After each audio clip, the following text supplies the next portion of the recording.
Graça e paz, amados. Bom dia. Quero dar as boas-vindas a cada irmão presente, aos irmãos que nos acompanham nas redes sociais. Que momento lindo foi esse, a moda de viola, não? Amém? Gostoso louvar a Deus de todas as formas, como nos ensina o salmista. Que todo ser que respira louve ao Senhor. Então, parabéns, Fê, parabéns, André, que momento maravilhoso. Vamos orar, meus irmãos, para a gente ir na palavra do Senhor, mergulhar na palavra de Deus e se alimentar daquilo que Deus tem para nós? Então, eu convido meu irmão, minha irmã, curvar aqui a sua cabeça, fechar os seus olhos e vamos orar. E nessa oração peça agora, Deus fala comigo, Senhor. Senhor, ministra a minha vida agora, que seja o Teu Santo Espírito falando ao meu coração. Peça agora, Deus, usa essa igreja, usa o Teu servo, o pastor, usa a Tua palavra principalmente para falar ao meu coração pelo poder do Teu Espírito. Clame a Deus agora, onde quer que você esteja. Pai amado, Pai bendito, muito obrigado por mais esse culto, por esse período tão maravilhoso em que Te louvamos, Te engrandecemos e Te adoramos. Pedimos, ó Deus, a Tua bênção agora.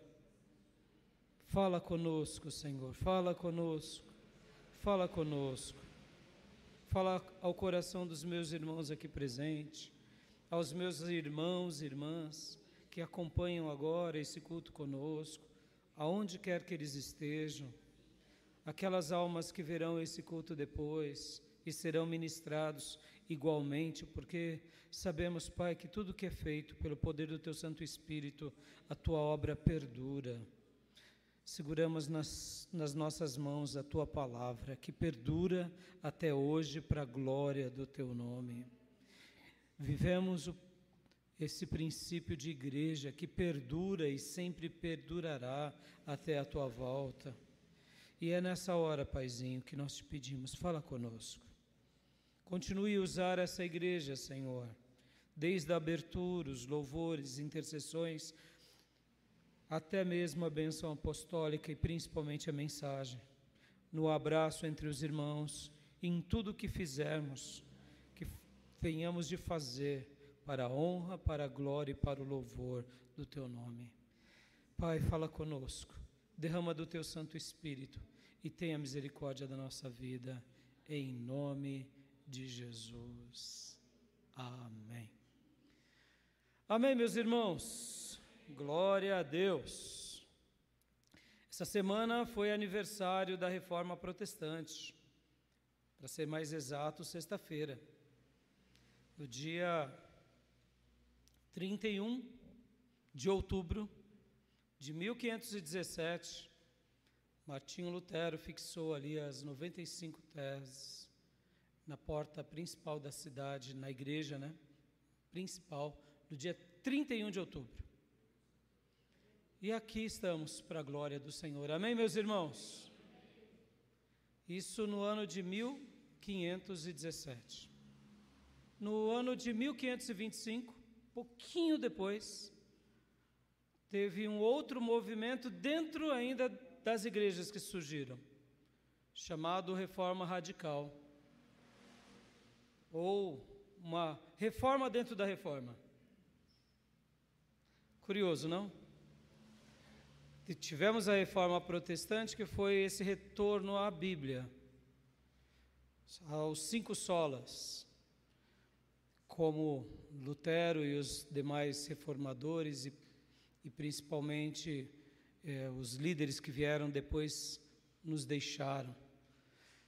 Mas logo depois, em 525, teve essa reforma chamada também Reforma Radical.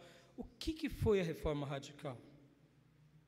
Foi o momento também que essa igreja que tinha acabado de se reformar, muitos príncipes e reis se uniram a ela. Essa igreja agora protestante.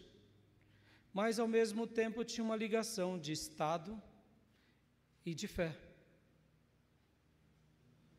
E aí o que acontece? Os irmãos, em poucos anos, percebam, menos de 10 anos, se reúnem e falam, não, nós não queremos caminhar com o Estado, nós não queremos viver uma vida debaixo do jugo de uma monarquia, nós queremos simplesmente viver debaixo da verdade do Evangelho.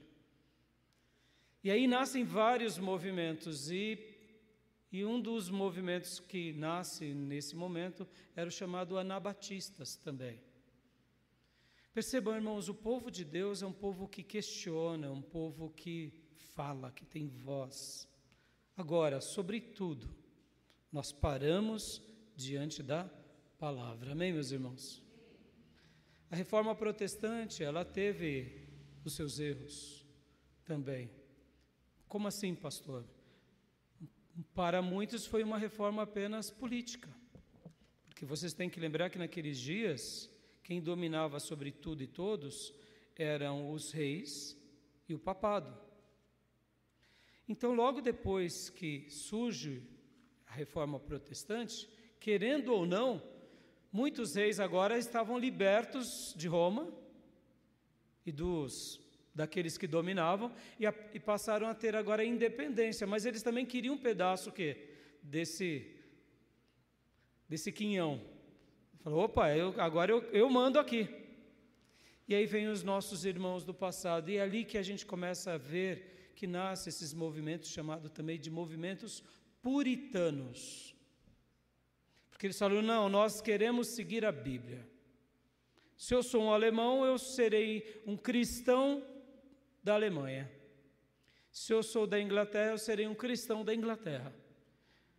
Se eu sou da Noruega, eu serei um cristão da Noruega. Se eu sou da Suíça, eu serei um cristão da Suíça. E aí os movimentos vão se espalhando. E aí voltamos então e vamos dizer assim, se estabelece, né, o que a maioria das igrejas se forma. Estou falando isso só para mostrar para vocês, meus irmãos, que talvez você não notou que foi o dia da reforma, dia 31. Talvez só chegou nas suas redes sociais que era Halloween, não é? Dia das bruxas, né? Curioso, não?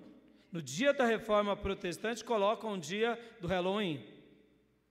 E mais curioso e assustador é que nos Estados Unidos, que é um país que é protestante, eles celebram Halloween lá como se fosse, né, algo comum, bonitinho, né? Não é nem o Jesus bonitinho, é o capeta bonitinho, né? Se o Jesus bonitinho já tem problema, imagina o capeta bonitinho. Obrigado, Felipe. O diabo adocicado e travesso. Então, meus irmãos, é muito sério, né? Percebam como a sociedade ela tenta manipular. Mas estamos aqui para crer na palavra de Deus e para seguir a palavra de Deus. Amém, meus irmãos? E que a gente possa buscar, não em nós, guarde isso, não na nossa cabeça, mas na Bíblia, uma resposta para todos nós. Amém? Porque é isso que importa. E é isso que a gente vai fazer agora. Amém? Então eu convido o meu irmão e a minha irmã a abrir a sua Bíblia em Mateus 13, do versículo de número 24 ao 30, e depois leremos do 36 ao 43. Mateus 13, 24 em diante, até o versículo 30. Todos acharam? Hoje eu quero falar sobre o joio e sobre o trigo. O joio e o trigo. Curioso que apenas o evangelista Mateus, o apóstolo Mateus, fala sobre o joio. Curioso, não? Joio e o trigo é um assunto conhecido por todos nós e por toda a cristandade. Todo mundo sabe o que é joio e trigo, pelo menos de ouvir falar. Talvez você não saiba, porque você não foi treinado no campo, então você não saiba distinguir. Mas, resumindo, né, O trigo, você já conhece, o joio é igualzinho. Igualzinho. Igualzinho. E é por isso que o mestre aqui nos deixou esse ensino tão maravilhoso. E hoje a gente vai trabalhar em cima dele. Mateus 13, do 24 ao 30. Então o título da minha mensagem é o próprio texto. É o joio e o trigo. Vamos ler então? 24 ao 30 de Mateus 13. Diz assim a palavra de Deus. Jesus lhes contou outra parábola dizendo: o reino dos céus é como um homem que semeou boa semente em seu campo.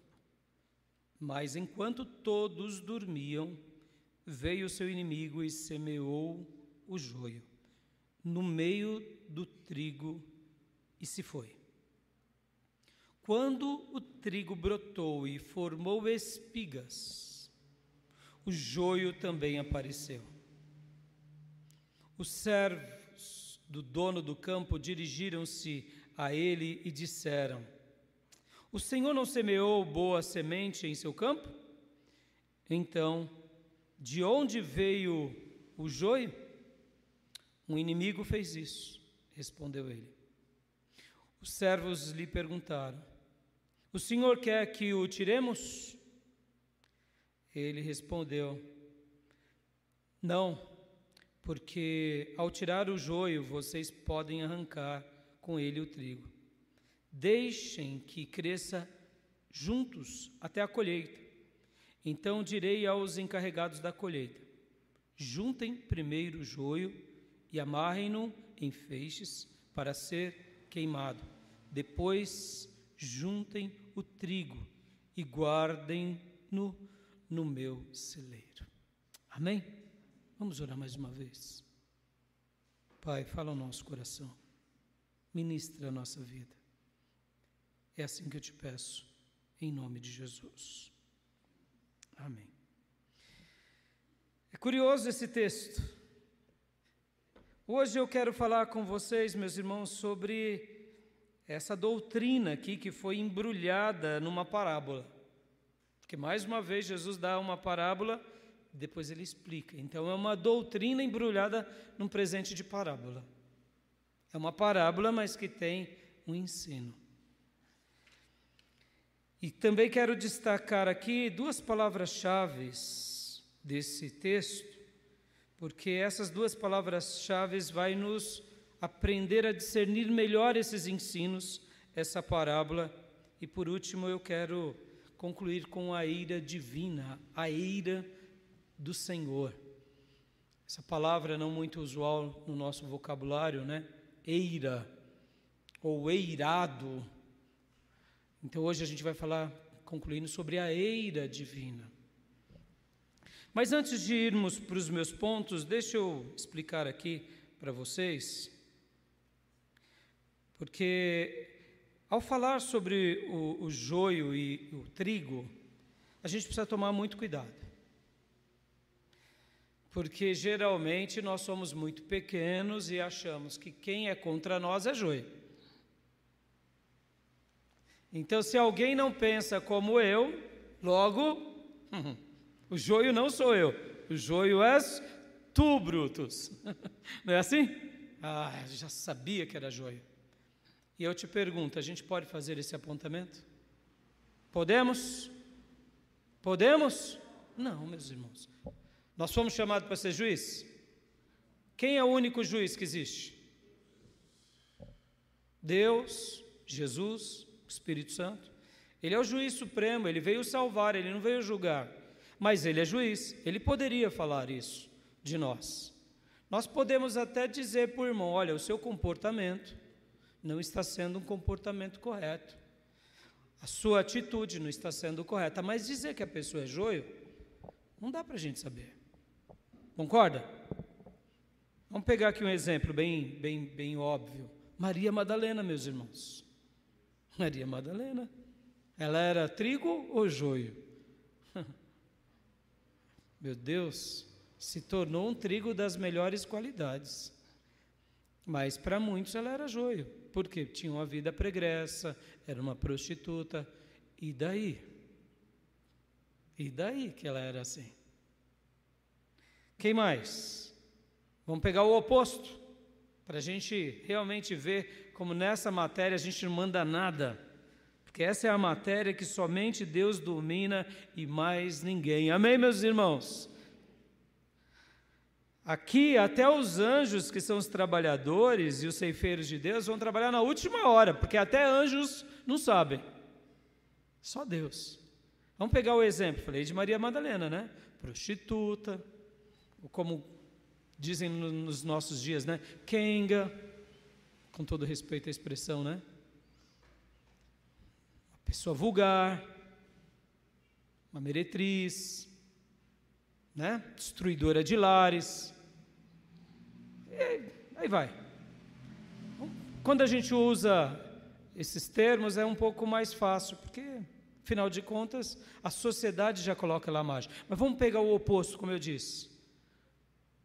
E Anás e Caifás. Talvez você não lembre muito de Anás, mas Caifás é um nome na Bíblia, né? Quem era Caifás? Quem era Caifás, meus irmãos? Sumo sacerdote. E Anás também, naqueles dias tinha dois, por falta de um tinham dois. Meus irmãos, o sumo sacerdote era um só, mas eles estavam vivendo uma vida política tão grande que tinha dois nos dias bíblicos. Mas eles eram sumos sacerdotes segundo os padrões humanos. Porque nas páginas do Novo Testamento, o sumo sacerdote, separado por Deus para fazer o sacrifício perfeito, entendemos que foi João Batista. Porque ele que prepara o caminho e ele que aponta o sacrifício bendito. Este é o Cordeiro de Deus que livra o pecado do mundo. Aleluias. João Batista, ele era filho de Zacarias. Então entendemos pela narrativa do Novo Testamento que ele era o sumo sacerdote eleito por Deus, separado por Deus. Mas ele também era profeta. Mas não Anás e Caifás. Mas voltando, falei de Anás e Caifás, né?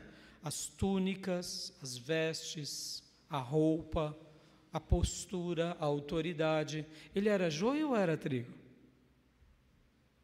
Para o povo, Anás e Caifás, era joio ou era trigo? Trigo. Mas e para Deus? Eles eram joios? Percebam como a gente não entende nada. Estão entendendo?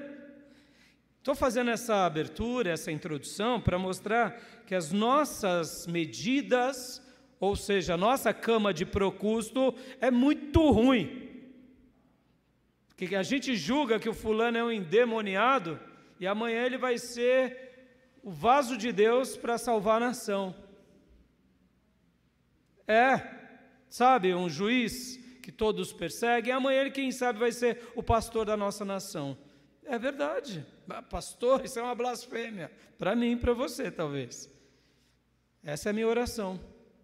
É verdade, meus irmãos. Eu oro pelos políticos, pelos juízes, e peço, converte-os, Pai. Porque só uma verdadeira conversão. Neles, em todos aqueles que têm autoridade, e em nós, amém, meus irmãos? Só conversão verdadeira. Então percebam que dessa pauta a gente não entende nada. Você concorda comigo? Você dá uma palmatória ou não? Porque a gente é muito bobinho, meus irmãos. A gente olha a performance, a gente olha o comportamento, mas Deus é aquele que vê o coração. O último que eu quero citar sobre esse assunto é Paulo, né? Paulo era quem? Enquanto ele ia perseguir os crentes, ele era joio ou ele era trigo? Para os judeus ele era joio ou ele era trigo? Para os judeus ele era trigo e dos bons, a fina flor do trigo. E para os cristãos ele era o perseguidor, terrível, endemoniado. E aí quem ele se torna? Ah, meu Deus, Paulo. De perseguidor para proclamador, daquele que odiava para aquele que amava, daquele que destruía, agora aquele que leva a vida. Louvado seja Deus. Percebam, irmãos, que a gente não compreende nada, a gente não sabe nada, a gente só vai vendo algumas coisas enquanto Deus vai trabalhando no meio do seu povo. Amém, meus irmãos? Deus fez assim de propósito para nos desconstruir nas nossas falhas, nos nossos julgamentos, nas nossas meninices. Ele faz isso de propósito mesmo, para a gente não julgar ninguém, porque hoje aquela pessoa que é capenga, amanhã quem sabe vai ser aquele que vai te ajudar na fé. Hoje é o capenga de Jesus, é o manco de Jesus, é a tortinha de Jesus. Amanhã pode ser o pastor que vai cuidar da gente, a missionária que nos vai aproximar de Deus. Pastor, mas a fanhosa, a fanhosa, aquele meio lesado, por enquanto, meio lesado. Pastor, mas é chongo, espera, Deus está trabalhando entre nós. Amém, meus irmãos? E tem hora que a gente avalia, a gente aponta. Tá bom, pastor, e aí? Então quer dizer que a gente não pode apontar? Não, a gente pode apontar, a gente pode falar, a gente pode se dirigir à pessoa e falar: olha, irmão, o teu comportamento, a tua atitude não está como o Senhor espera. Então, vamos lá, né? Mas assim, julgar não dá para a gente julgar. Amém, meus irmãos? E por que eu estou falando sobre isso nessa introdução? Queria dizer mais uma coisa aqui. Ao falar sobre a salvação das almas de alguém, isso está nas mãos de Deus, irmãos. Não julgue ninguém. Citei há pouco que fizemos aniversário da Reforma Protestante.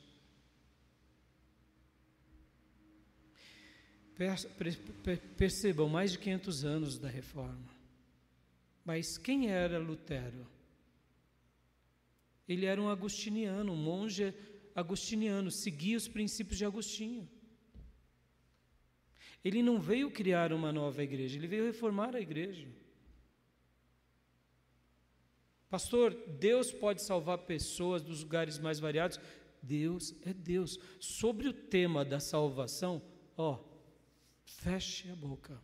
Porque tem horas que a gente está julgando. Se a gente já estava julgando há pouco a Maria Madalena, o Anás, o Caifás e o Paulo, a gente não tem conhecimento de causa de nada. O Senhor, Ele está trabalhando na vida dos homens.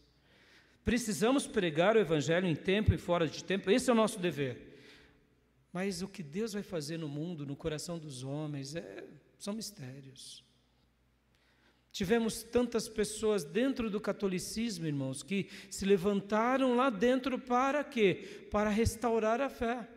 Um exemplo desse, um pouquinho antes de Lutero, foi Savonarola, um outro padre lá na Itália, que ele vê na sua comunidade se perder.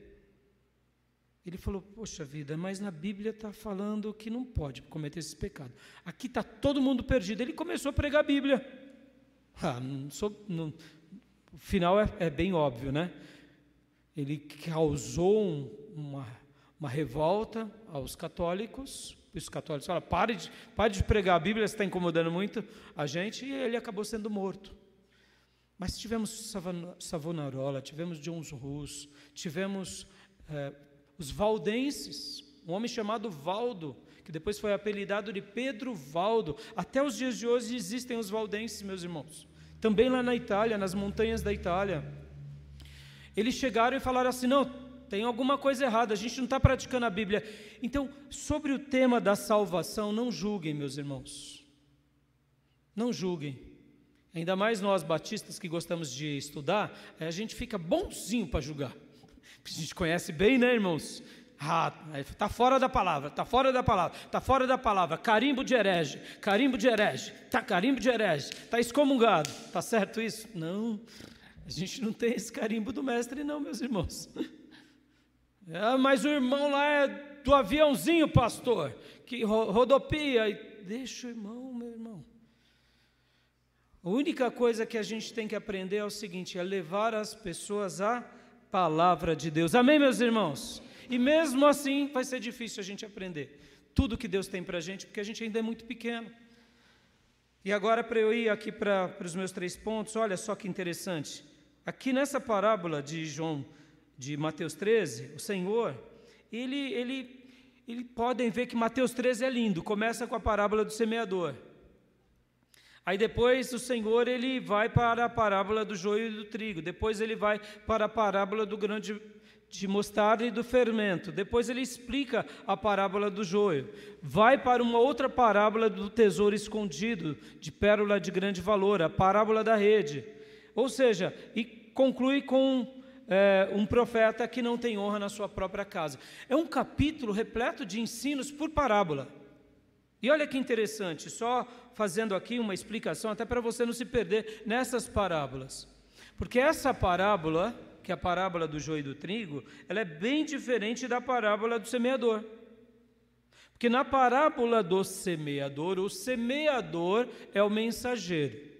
A semente é a palavra de Deus. E a terra é o coração dos homens. Não era assim? Já na parábola do joio e do trigo é totalmente diferente. Agora nós temos dois tipos de semeadores. Um que semeia uma boa semente durante o dia, ó que interessante. E um que vai na calada da noite, na penumbra, quando ninguém está vendo, e semeia o joio. Ou seja, lá naquela parábola tinha um semeador, e tinha a semente que era perfeita, o problema era o terreno. Olha como o Senhor vai nos ensinando, por isso que a gente tem que tomar um cuidado nas leituras, e a gente tem que fazer aqui, sabe, uma lição de casa, para a gente não ler erradamente. Agora tem dois semeadores, um que semeia trigo, e o outro que semeia joio, um que trabalha durante o dia, e o outro que trabalha à noite. O joio não pode ser arrancado, porque se ele for arrancado, prejudica o trigo. Haverá uma colheita no final de tudo. Olha que interessante. Então percebam, é diferente, mas o trigo vai dar sementes boas e o joio dará aquilo pelo qual ele é. Então, e mais uma vez Jesus vem aqui e ele explica de novo. E agora ele usa mais uma vez o quê? Ele usa agora a sua interpretação. Assim como na parábola do semeador, ele vai e explica. E olha só, meus irmãos, guarde isso. Ele explica para quem? Ele explica para discípulo. Vem cá, você é discípulo? Você é discípula? Ele vai te ensinar. Ele vai te ensinar. Porque o mestre, ele tem paciência para explicar para os discípulos. E os discípulos são tão apaixonados que perguntam para o mestre. Se você é discípulo, ele vai te ensinar. Então, vamos agora ao meu primeiro ponto. Vamos agora a esse ensino, e eu quero ler agora com vocês a explicação do Senhor, do versículo 36 ao 40. Vamos ler, porque ele primeiro explicou o que era aquela parábola, ele deu aquela parábola, do versículo 24 ao 30, e agora ele vem e explica do 36 ao 40.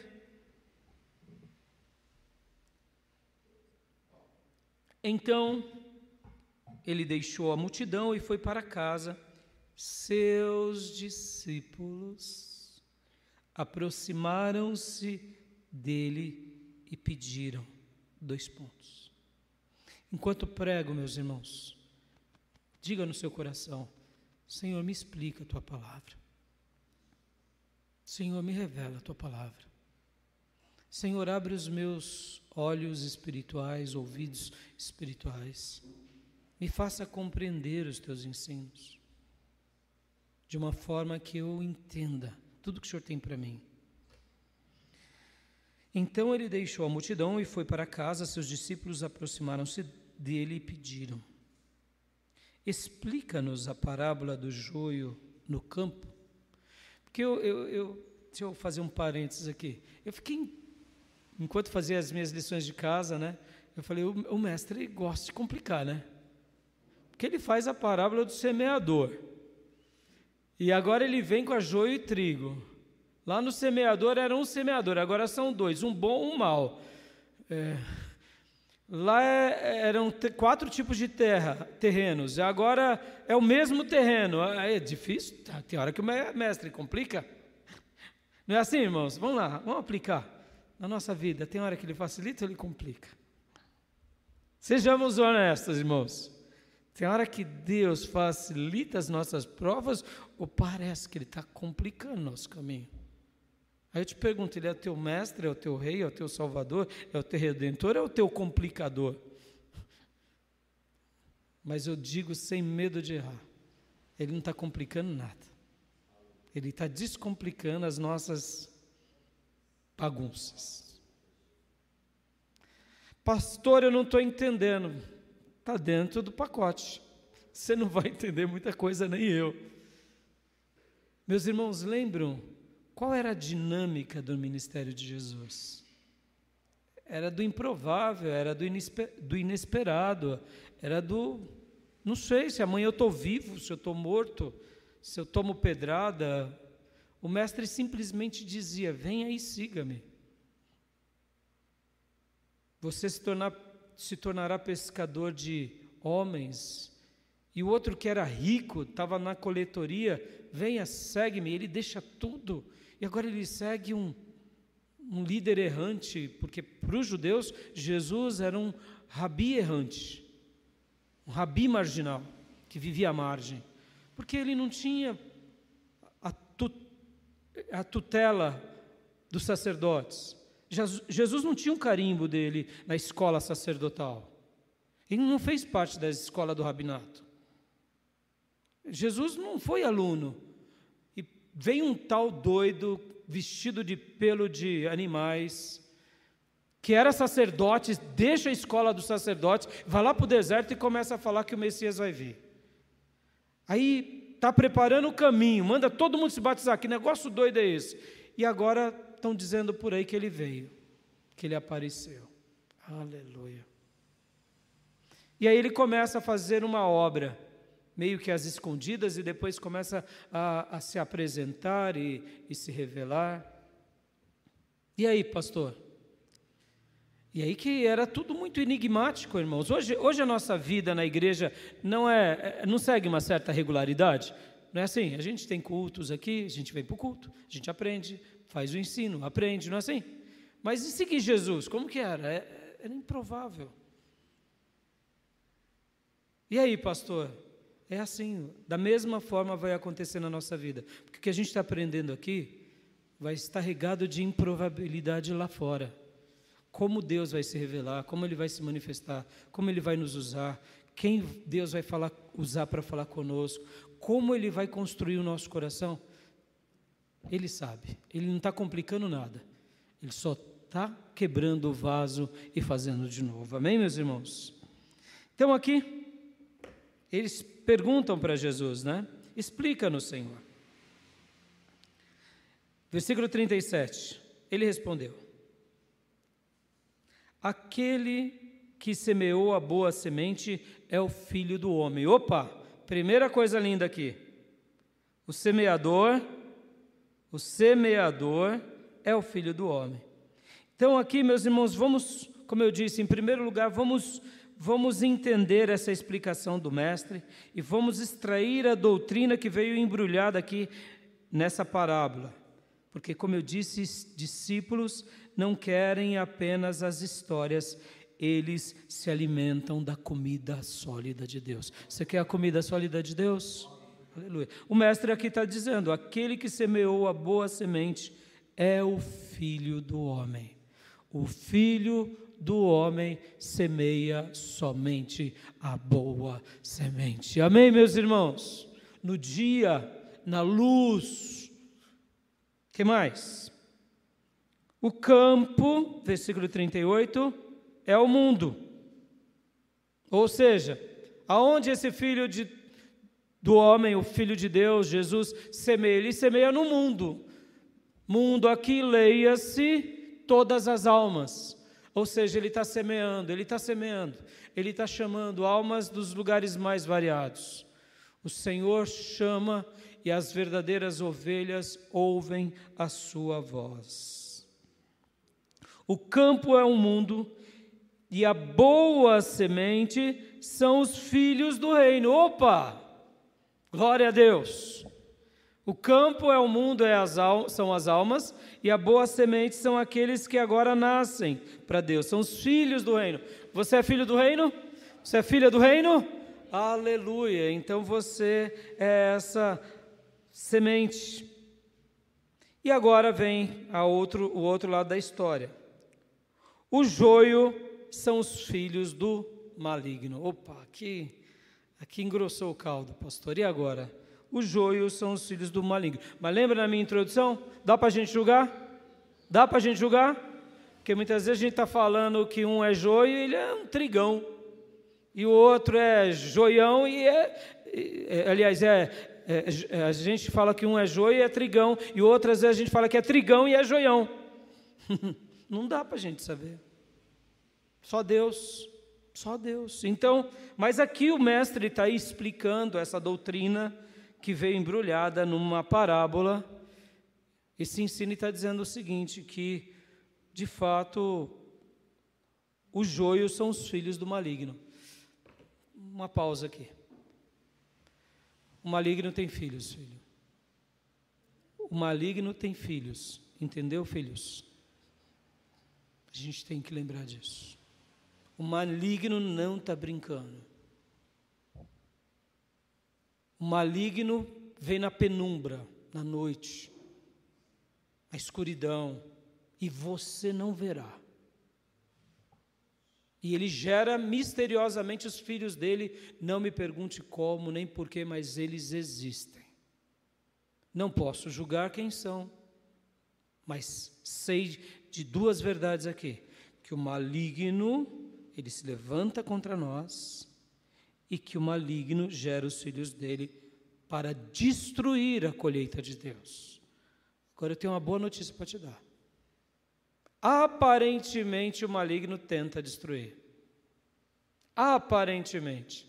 Porque quem é trigo vai ser separado nos celeiros eternos, e quem é joio vai ser separado para o fogo eterno. Amém, meus irmãos? E aqui, meus irmãos, entra o mistério da vida. A gente não pode julgar, mas a gente tem que saber que o maligno atua, o nome dele é Satanás, e a tradução de Satanás é adversário de quem? De Deus, e já que ele não pode se levantar contra Deus, ele se levanta contra mim e você, a suprema criação de Deus. E qual uma das estratégias mais sagaz dele? É fazer com que no campo nasçam joios, que são os filhos dele, não de Deus. Lembra que Jesus tem um filho, que Deus Pai tem um filho chamado Jesus, e o maligno tem uma filha chamada mentira? É isso aí. Então aqui o texto está dizendo isso. Vamos lá, continuemos. Versículo de número 39. E o inimigo que semeia é o diabo, que é o apelido dado a Satanás, que também é o adversário, ou como chama Apocalipse, Apoleon, o destruidor. Ele só veio para destruir, meus irmãos. Lembrem-se disso, meus irmãos. Tudo que tem o dedo do capeta, ele mata, rouba e destrói. Se você notar essa tríplice destruição em qualquer área da tua vida, física, mental, emocional, financeira, cuidado, ore a Deus. Porque o diabo ele veio para isso. Onde ele toca, ele mata, rouba e destrói. Pastor, mas dá para notar? Muitas não dá, é o joio e o trigo crescendo junto. Você não consegue notar. Mas você sabe que está tendo alguma coisa errada. Você fala, tem alguma coisa errada aqui. Você não consegue, não dá para discernir, não dá para falar, não dá para julgar. Se você tentar arrancar o joio do trigo, as raízes elas se entrelaçam e você mata o trigo. Por isso que essa é uma obra divina. Mas uma coisa eu sei, que o diabo ele atua e ele gera filhos. E os filhos dele são conduzidos pela inspiração dele. Assim como um filho de Deus transborda de graça e de unção, os filhos do diabo transbordam daquela unção macabra. E qual é a unção macabra? Matar, roubar e destruir. Amém, meus irmãos? Tomem muito cuidado sobre essas coisas. Continuemos. 39. E o inimigo que semeia é o diabo. A colheita é o fim desta era, e os encarregados da colheita são os anjos. Aleluia. A colheita, ou seja, a gente só vai saber lá na frente. Pastor, não dá para a gente saber por revelação? Não, não dá. Você é Deus, eu sou Deus, somos a quarta pessoa da Trindade, você é anjão, você é buguelão. Não, então não dá. E mesmo os anjos não sabem, estão entendendo ou não? Anjos também não sabem. A gente só sabe que naquele grande dia vai ser separado os joios dos trigos. Só naquele dia. Aonde mais? E quem são os encarregados de fazer isso? Quem serão os trabalhadores? É o pastor? É o profeta? Não, mas não é. Eu estou trabalhando tanto aqui há tantos anos e eu não posso fazer isso? Não. Por quê? Porque é tarefa de anjo. E aqui anjo, leia-se não o anjo do Apocalipse, tá? Porque lá o Senhor vai dizer que os pastores são anjos. Mas aqui está falando que é anjo com asa, tá? É anjo com asa, não é anjo sem asa, tá bom? Versículo 40. Assim como o joio é colhido e queimado no fogo, assim também acontecerá no fim dessa era. Olhos de vocês nos meus olhos, filhos. O inferno é real. O inferno é real. Joios serão destruídos no inferno. Versículo 41. O Filho do Homem enviará os seus anjos, percebam, enviará os seus anjos, porque é no final dos tempos, é no ressoar da última trombeta, o Senhor voltará ao redor dos seus anjos. Então é tarefa angelical. Agora os anjos, nessa hora os anjos trabalham. Enquanto não chega lá é a gente que trabalha, está entendendo? Lá na frente é os anjos que trabalham. O Filho do Homem enviará os seus anjos e eles tirarão do seu reino tudo o que faz cair no pecado e todos os que praticam o mal. Guardem o versículo 41, a gente já vai voltar nele. Versículo 42. Eles os lançarão na fornalha ardente, onde haverá choro e ranger de dentes. Então os justos brilharão como o sol no reino de seu Pai. Aquele que tem ouvidos, ouça. Amém? Ficou claro para os irmãos essa doutrina embrulhada numa parábola? Ficou claro? É uma doutrina, o Senhor explicou, está explicadinho. A gente não tem dúvida dela. Ou seja, o Senhor nos esclareceu. Então vamos agora para o segundo ponto. Segundo lugar, prestem bastante atenção para a gente entender, porque qual que é a pergunta que a gente tem que fazer para o nosso coração, irmãos? Qual é a grande pergunta? O que eu sou? Eu sou um joio ou eu sou um trigo? Antes de entrar nessa segunda pergunta, ou nesse segundo ponto. O autojulgamento é o que nós podemos fazer. O autojulgamento é o que Deus nos autoriza a fazer o tempo todo. Pode ver que o apóstolo Paulo, ao dar a ceia, lá aos Coríntios, ele diz: examine-se. Ou seja, faça autojulgamento. O julgamento alheio, a gente não pode fazê-lo como juiz. A gente não pode, a gente avalia os casos. Então, meus irmãos, qual é a grande pergunta? Sou o joio ou sou o trigo? Senhor, me ajuda, me esclareça, me ilumina. Porque joios serão lançados no fogo, um lugar onde haverá choro e ranger de dentes, e aonde o fogo nunca acabará. E trigos serão colocados nos celeiros eternos. A explicação do Senhor Ou seja, essa doutrina que veio embrulhada de uma parábola deixa muito claro isso para nós. Então, em segundo lugar, prestem muito atenção em duas palavras-chave que estão no versículo 41. Essas palavras trazem uma compreensão do método do diabo que semeia enquanto os demais dormiam. Pastor, mas por que eles estavam dormindo? Porque a noite é feita para dormir. O Senhor não está culpando a gente de dormir, tá? Essa ideia neurótica de que o que você faz da meia-noite às 6 é para dormir, não só da meia-noite às 6, mas se possível das 10 às 6 e se possível, quem sabe das 8 da noite às 6 da manhã ou 4 da manhã. Tem que dormir bem, tá, meus irmãos? Isso é fundamental para a nossa vida, tá bom? Isso é importantíssimo, para a gente produzir bem. Quem dorme pouco tem problemas da saúde. Essa ideia de que perdemos tempo na nossa vida dormindo, não.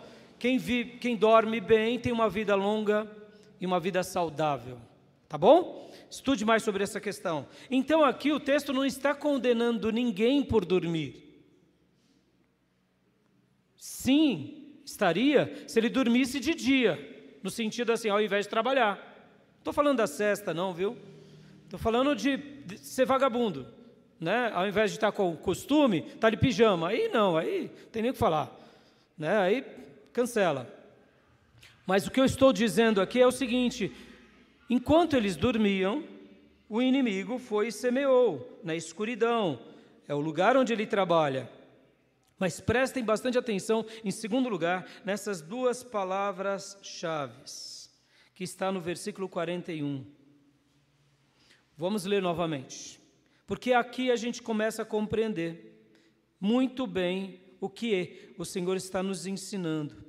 O Filho do Homem enviará os seus anjos e eles tirarão do seu reino tudo o que faz cair no pecado e todos os que praticam o mal. Ou seja, guarde esse princípio: cair em pecado e praticar o mal. Essas são as táticas do inimigo para gerar o quê? Os joios. E eu gosto de ver esse texto aqui na Revista E Atualizada, porque dá um sentido melhor, né? Na Revista E Atualizada diz assim: mandará o Filho do Homem os seus anjos, que ajuntarão do seu reino todos os escândalos e os que praticam a iniquidade.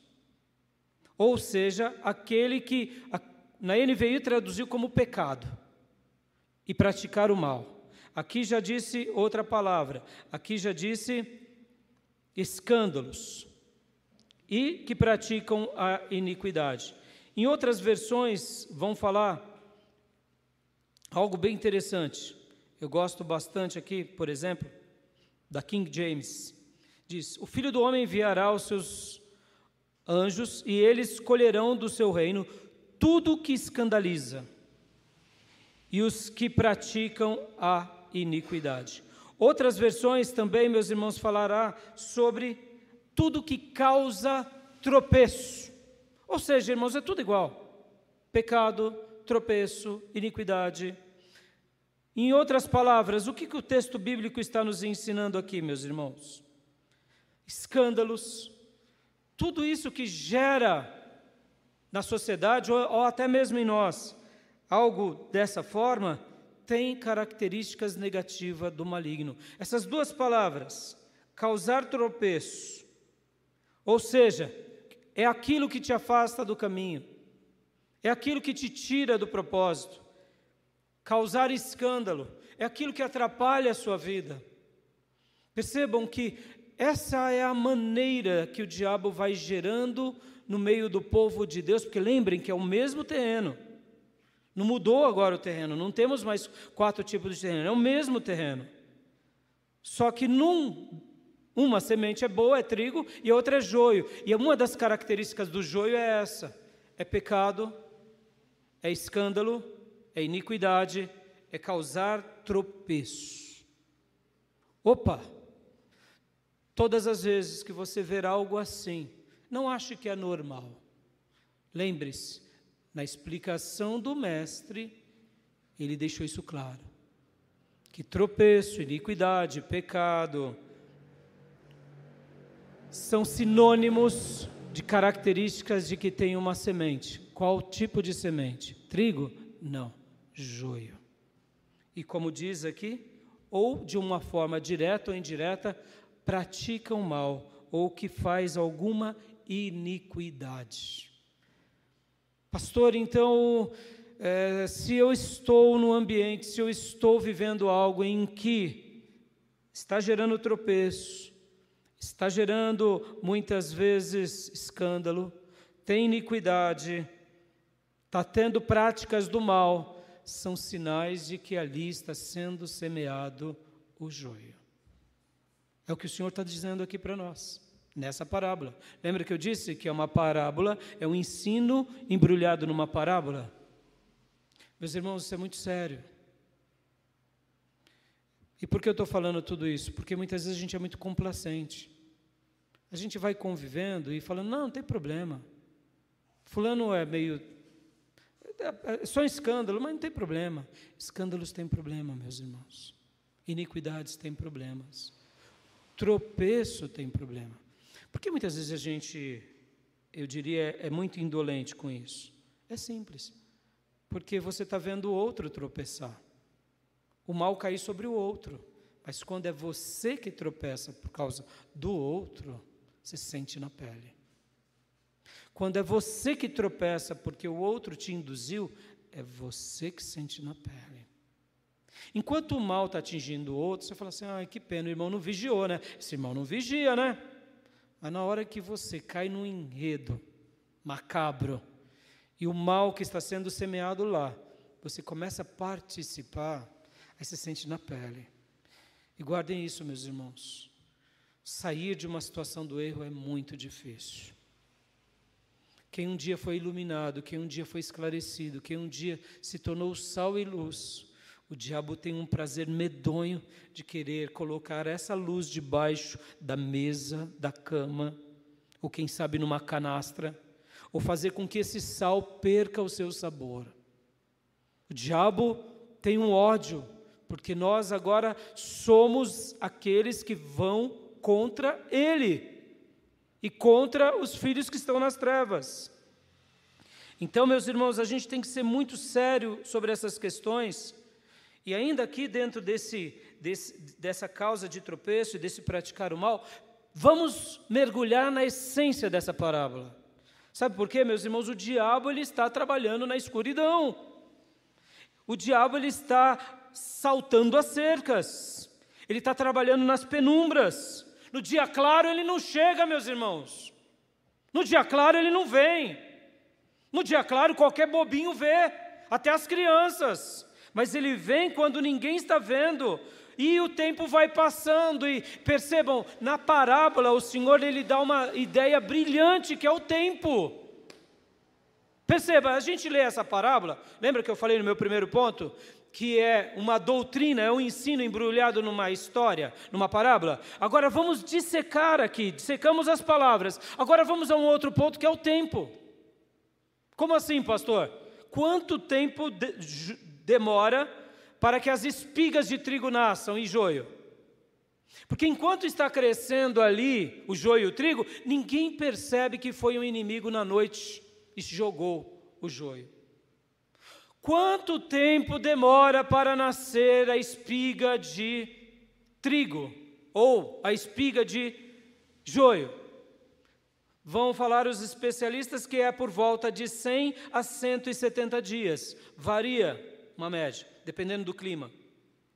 Ou seja, entre o plantio e a colheita, até o ponto que está maduro para a colheita, demora de 3 a 6 meses. Ou seja, meus irmãos, imagina você, vamos agora ser o semeador. A gente plantou, mas na noite seguinte, ou seja, nos próximos dias, logo depois do plantio, veio alguém sutil na noite, espalhou em toda nossa área que foi plantada, espalhou e misturou o joio no meio da nossa plantação. E a semente é pequena, nós nem notamos. Então nasceu, e a gente fica feliz, olha, nasceu, olha, coisa linda, nasceu meu trigo. Oh, meu Deus, e rego, e cuido, e chamo os empregados, e a família, e a gente vai ali fazendo todo o processo, e o tempo vai passando, você não nota. Lembra que eu falei? É um ensino poderoso, mas é um ensino poderoso embrulhado numa parábola. Guarde isso, irmãos, o diabo, ele sabe trabalhar no tempo. Enquanto a gente muitas vezes está, não está vigiando, o diabo está lá, preparando uma cilada. Eu não estou querendo hoje que você fique morrendo de medo, não é isso. Ah, pastor, então eu não vou mais nem dormir. Não, não é isso. Eu estou querendo te dizer o seguinte: os mensageiros das trevas trabalham na noite, na penumbra, saltam janelas, pulam muro. E muitas vezes a gente está marcando toca, e a gente está vendo crescer e nem nota, e de fato não vai notar. Porque somente quando começa de fato a crescer é que as coisas começam a mudar. E como que o agricultor sabe, irmãos, que as coisas mudaram? Porque o fruto é muito parecido num primeiro momento, mas quando começa a amadurecer tem uma característica muito clara. Muito clara. Sabe qual é? A espiga do trigo, ela cresce, ela fica bem cheia e ela começa a pender para baixo. E o joio? O joio não. O joio quase não tem semente, só tem algumas, pouquinhas, e ele fica ereto. E quando vai amadurecendo e crescendo cada dia mais o trigo ele vai ficando com uma cor castanha palha. E o joio? Ele fica verde, um verde persistente, ou uma cor escura. Aí o agricultor fala: olha, diabo medonho, mensageiro do cão, plantou na noite, eu estou aqui cuidando, e esse joio medonho está arrancando os nutrientes da terra do trigo. E a nossa tendência natural qual é? Vamos arrancar. Vai dar para arrancar? Não dá, porque senão a gente estraga tudo. Vamos lá, meus irmãos. O trigo é necessário para a vida. Você é pão de Deus nessa terra. Você é alimento de Deus nessa terra. E o joio, pastor? Para que ele serve? O joio é uma semente amarga e muitas vezes ela tem dentro dela uma quantidade de tóxico que pode levar as pessoas a ter tonturas, náuseas ou até paralisia se for consumido em grande quantidade. Hoje em dia o glúten te faz mal? Então vai comer joio para você ver. O joio não alimenta ninguém. O joio é uma erva daninha. Só para vocês terem uma ideia, entre os romanos, eles criaram uma lei. Eles criaram uma lei que punia quem plantasse joio em campos de trigo. Quem pensa assim, meus irmãos? Você está aqui na sua lavoura, você tem 3 concorrentes. Ora, se um concorrente jogar nas outras 2 lavouras, ou seja, nas 3 lavouras, só uma não ficou com joio. Nas outras foi joio e trigo. Percebam, quem é que está perdendo? Então, os romanos naqueles dias, eles criaram uma lei para que quando eles descobrissem quem faz esse tipo de coisa, que atrapalha a vida. Vem cá, meus irmãos, o Senhor nos deixou a sua lei? Deixou. Mas não se preocupe, irmão. Sabe por quê? Porque quem é trigo, o Senhor o colherá naquele grande dia. Quem é joio, o Senhor o colherá. E saiba de uma coisa, o trigo alimenta a vida de muita gente. E o joio, pastor? O joio é amargo, o joio é um tóxico, o joio gera tonturas, náuseas e paralisia espiritual e a pessoa definha e quando não vem a óbito espiritual. Terceiro e último lugar, quero falar sobre a eira divina. Essa é a melhor parte de toda. A eira divina. Porque lembra que o texto diz? O texto diz que o Senhor enviará os seus anjos para colher. Mas na parábola, o Senhor tinha dito na parábola o quê? O que ele tinha nos ensinado na parábola? Ele tinha falado para nós que quando fosse o dia da colheita, aí sim, estão eretos, aí você vai arrancar, então você arranca com muito cuidado, separa todos os feixes de joio. Separa todos os feixes de joio e já queima eles. queima ele, Jesus, entendeu? Mas essa tarefa não é nossa, tá? É dos anjos. Então, aí amarra, aí pastor, mas não, coitadinho do joinho, tá com dó do capeta, filho?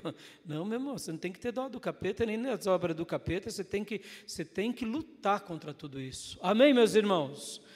A gente não é juiz, mas a gente tem que aceitar o que Deus nos ensina. Voltando, se pegava os feixes de joio e já queimava, mas algumas sementes podem ficar ali, quem sabe misturada ainda nas espigas de trigo, pode sobrar alguma coisinha ou algum galinho. Então o que se fazia com o trigo? O trigo se colocava agora no eirado. O que era o eirado, meus irmãos? O que é o eirado? O eirado é uma coisa que... o eirado, deixa eu explicar aqui, fiquei desatento aqui, Fabiano, né? O eirado, o que acontece? Pensa que aqui na nossa casa, você tem a parte de baixo, os judeus têm a parte de cima, que é o eirado. O que seria o eirado? Feito de madeira, eles colocam como se fosse um piso em cima da casa do judeu. E aí o que eles fazem? Todo o trabalho manual para secar as frutas, para que desidrate as frutas e para que se seque também os trigos e os demais cereais, você coloca no seu eirado. Então você vem com aqueles feixes e coloca no eirado para secar. E depois que seca aquele trigo, o que você faz? Aí você vai para a eira. O que era a eira? A eira geralmente era um lugar de terra batida, chão batido, que ficava numa colina um pouquinho mais alta, geralmente onde o vento passava. Então os agricultores e ceifadores, eles pegavam agora e batiam o trigo no eirado, e ali depois eles iam jogando para cima nas suas cestas o trigo, e a palha agora ia sendo jogada fora. Por isso que vem aqui a explicação do Senhor, dizendo que quem fará esse trabalho naquele grande dia serão os anjos. Ou seja, vai pegar o trigo e vai sacudir, vai bater. E batendo esse trigo, você separa a semente do que é palha, do que é feno, do que é restos. Então, o eirado era esse, era um lugar livre, onde os grãos eram separados da palha e das cascas, e geralmente, como eu disse, ficavam em lugares altos, onde os ventos, guarde isso, os ventos ajudavam. Vem cá, meu irmão, tem tido vento na sua vida? Se preocupa não, você está no eirado do Pai, amém, meus irmãos? Ele está separando as palhas do que não presta na tua vida. E aqui a eira divina, ela tem um significado de bênção. Por que bênção, irmãos? Imagina você ter na sua propriedade uma eira. Oh, meus irmãos, quem tem eira é porque plantou, quem plantou é porque colheu, quem colheu é porque agora está vivendo debaixo da prosperidade do Senhor. Amém, meus irmãos? Então o eirado divino é um lugar de bênção. Saiba disso, filho, você que é trigo, não tenha medo dos ventos, não tenha medo quando a vida te sacode, te bate, porque é Deus que está te limpando, está separando o que não presta. O eirado também, segundo a Bíblia, é um lugar de julgamento, é um lugar de purificação. Pode ver que João Batista vai falar isso, que ele coloca na eira, e tudo que é palha e feno é queimado. E nós entendemos que o eirado divino é um lugar de colheita espiritual, que pode realmente representar essa decisão entre a separação entre o trigo e agora esse trigo, que são os filhos verdadeiros, da palha. Percebam que o joio já foi queimado, mas se ainda sobrou algum restício, será queimado aonde? Nesse grande dia. Por isso que o eirado é um lugar de juízo. Quando Deus, por sua soberania, quiser fazer alguma coisa na nossa vida, saiba que Ele está nos purificando. Lembram da parábola da videira? Que o ramo que produz, ele poda, e o ramo que não produz uva, ele corta e joga fora. É isso, meus irmãos. O eirado é um lugar de colheita espiritual. Sempre na nossa vida passamos pela eira do Senhor.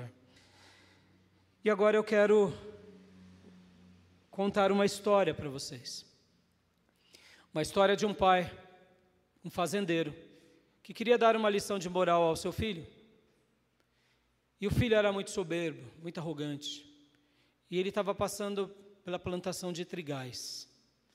Enquanto ele passava, ele disse assim: filho, olhe para as espigas de trigo. Aquelas que estão repletas de grãos, cheias de grãos, elas pendem para baixo. E aquelas que são eretas e vazias, elas ficam de pé. Remetendo à ideia do quê? Da soberba. E eu queria usar essa história de um pai com um filho, e mostrando que o joio sempre será orgulhoso, sempre será soberbo, sempre será independente, ereto, não precisa de ninguém. Não se incomode, meus irmãos. Sabe por quê? Porque quem vai acertar com a vida desse irmão é Deus. A história ainda está sendo contada. Milagrosamente, esse joio, pela palavra, pode se transformar em trigo. Amém, meus irmãos? Porque essa é a história da nossa vida. Maria Madalena deixou de ser joio e virou trigo. Caifás e Anás continuaram sendo trigo. Paulo deixou de ser... Anás e Caifás continuou sendo joios. Paulo deixou de ser joio e se tornou trigo. Amém? Então a gente não sabe. Uma coisa é certa, desde que quem trata com os orgulhosos é Deus. O que importa para nós? O que importa para nós é crescermos sendo cuidados pelo Senhor, sendo alimentados pelo Senhor, sendo administrados pelo Senhor. E aqui fica o meu desafio, que serão 2 hoje. Pergunte ao seu coração: sou joio ou sou trigo? Sou joio ou sou trigo? Faça uma avaliação em cima daquilo que eu tinha dito para vocês com relação àquelas 2 palavras. Eu tenho causado tropeço? Eu tenho praticado mal? Eu tenho causado escândalo? Eu tenho vivido na iniquidade? Eu estou ereto demais.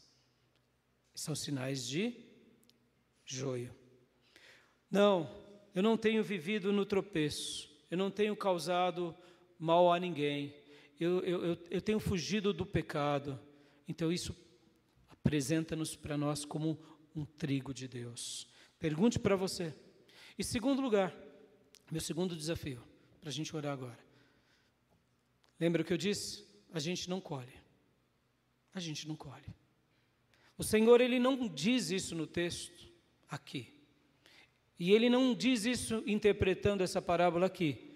Mas eu quero ousar e dizer pelas páginas da Bíblia, pelas demais histórias, que Ele é aquele que pega joios e transforma em trigos. Porque essa foi a nossa vida. Essa é a nossa história. Então, se você notar alguém que tem sido joio, antes de você entregar aos anjos, ou quem sabe entregar ao diabo, ore por ele. Ore e fala: Senhor, tenha misericórdia daquele meu irmão. Ele ainda não está entendendo contigo. Ele ainda não está compreendendo contigo.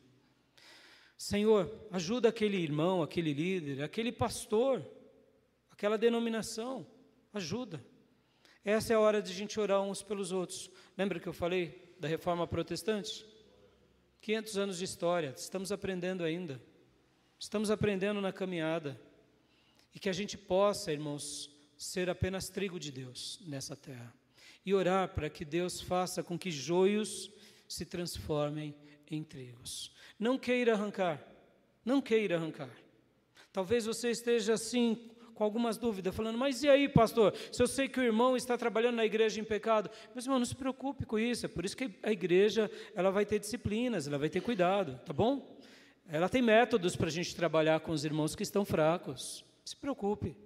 Mas mesmo assim, usemos da disciplina, usemos da autoridade que Deus nos deu com graça, com misericórdia. Porque, meus irmãos, quem é que não erra? Quem é que não é falho?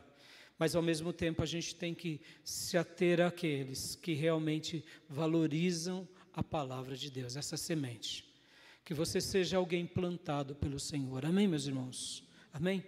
Eu deixo essa palavra no seu coração e quero orar por todos nós. Amém? Pai, muito obrigado, Deus, por essa palavra. E aqui, Senhor, fica o meu desafio a cada um de nós. Ajuda-nos, Deus, a sermos trigo de Deus nessa terra. A realmente glorificarmos o Teu nome, a exaltarmos o Teu nome. Porque queremos, Senhor, ser semeado pelo Senhor. Queremos ser apenas uma boa semente que se torne agora um trigo para alimentar aqueles que o Senhor colocou diante de nós. Livra-nos, meu Pai, de uma vida errante, de uma vida de tropeço, de uma vida de iniquidade, de uma vida, ó Deus, em que causa escândalo. Livra-nos, meu Pai, e ajuda-nos, ó Deus, a viver essa eira o tempo todo, a estar diante do Senhor, sendo moído pelo Senhor, sendo trabalhado pelo Senhor, mas que da nossa parte possamos, ó Deus, frutificar segundo a Tua vontade, segundo a Tua glória. Abençoa os meus irmãos e irmãs e nos dê sede, papai, de Ti, sede da Tua presença, sede de Te conhecer mais e conhecer a Tua palavra. Senhor, queremos ser trigo de Deus nessa terra. Livra-nos de qualquer área de joio que possamos ser, pensar ou existir, e que possamos fazer como os apóstolos, que chega até ao Senhor e ainda pede, esclareça-nos, Senhor. Eu te peço mais uma vez, Senhor, por todos nós, continue nos esclarecendo, continue nos iluminando e continue nos guiando. Nós não queremos julgar ninguém, nós não queremos ficar apontando o dedo, nós queremos agora orar por nós, pela nossa vida pessoal, pela nossa família, pela nossa igreja e pelo Teu povo espalhado na terra. Senhor, levanta uma igreja de celeiros, de trigos de Deus. Levanta-nos, Pai, e ajuda-nos a lidar. Como eu disse, Senhor, Teu texto não diz aqui, mas a Tua palavra é aquela que nos ensina que o Senhor pode fazer infinitamente mais do que pedimos, do que sonhamos, do que pensamos. E eu te peço, meu Pai, transforma joios em trigos pelo Teu poder. Transforma pela Tua graça.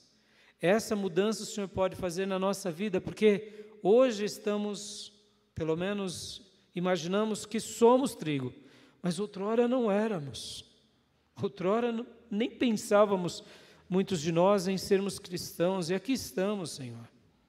E aqui estamos aprendendo da Tua palavra, se deleitando na Tua graça, Te adorando. Ó Deus, obrigado por tudo isso. Ajuda-nos, Pai, a termos essa perspectiva. Livra-nos, ó Deus, do julgamento, do apontamento. Nos dê, sim, autoridade para ajudar os irmãos que estão no erro. Os irmãos que estão vivendo como trigo, estão confortáveis, muitas vezes, dentro das suas religiões. Dá-nos, ó Deus, discernimento contra as obras do diabo, toda obra maligna, espírito de mortes, roubos, destruições, ou ainda, papai, espíritos que muitas vezes faz com que muitos irmãos vivam no tropeço, na iniquidade, no pecado. Ó Deus, livra-nos de qualquer hipocrisia, de qualquer mal. Sê conosco, papai, e ajuda-nos para a honra, para a glória e para o louvor do Teu nome. Tenha misericórdia, papai. Transforma os meus irmãos, as minhas irmãs, a nossa vida e ajuda-nos. Ajuda-nos nessa caminhada. Que a gente possa ser comida Tua para aquele que precisa de alimento. Não que sejamos alguma coisa, mas que o Teu Espírito passeie por nosso intermédio, que sejamos canal Teu. É assim, Pai, que eu oro, é assim que eu Te peço, é assim que eu Te suplico, em nome de Jesus. Amém. Amém, meus irmãos? Somos joio ou somos trigo? Que Deus te ajude na caminhada e me ajude também, tá bom?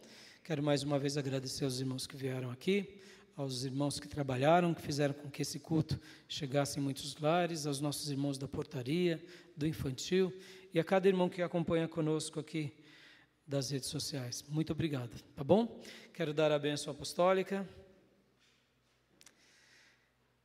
Que a graça do Senhor Jesus, que o amor de Deus Pai e as santas e eternas consolações do Espírito Santo de Deus estejam com todos vocês, agora e para sempre. Amém. Deus abençoe, meus irmãos. Deus abençoe. Pode aplaudir para o Senhor. Amém. Um excelente domingo. Pode se abraçar. Está encerrado o nosso culto.